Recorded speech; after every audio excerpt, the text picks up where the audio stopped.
It's happened before. A player is a star QB in college, but is told it won't work at the next level, so he switches positions and succeeds.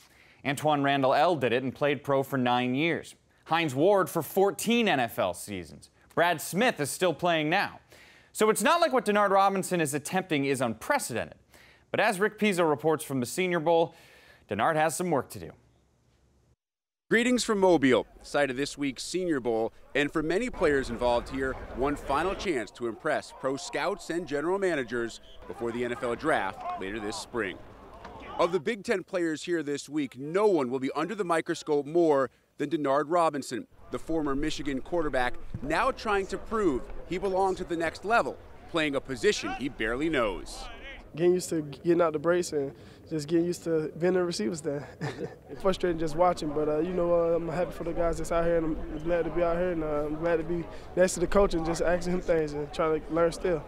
Joined now by Russ Landy, Director of Scouting for the National Football Post.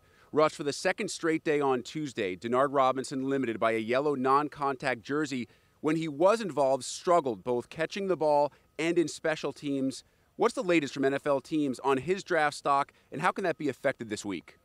Well, two things. I think they're nervous about the elbow. He hasn't looked comfortable. He's obviously favoring it. That's going to have to be checked out when he goes to the combine. He's going to have to prove that he's healthy. Also, he just hasn't caught the ball cleanly. A guy that everybody expected would really shine this week. He's struggled catching the ball, and NFL teams are very concerned maybe he doesn't have the hands to make that conversion. And then what do you do? I don't know where he fits if he can't play receiver. He is a guy who we expect to be invited to the Combine later this spring. He says before that date, he'll reach out to another former Big Ten quarterback turned wide receiver, Antoine Randall L., a guy whose career Denard Robinson would love to emulate. For Russ Landy, I'm Rick Pizzo, as we send it back to BTN Studios in Chicago.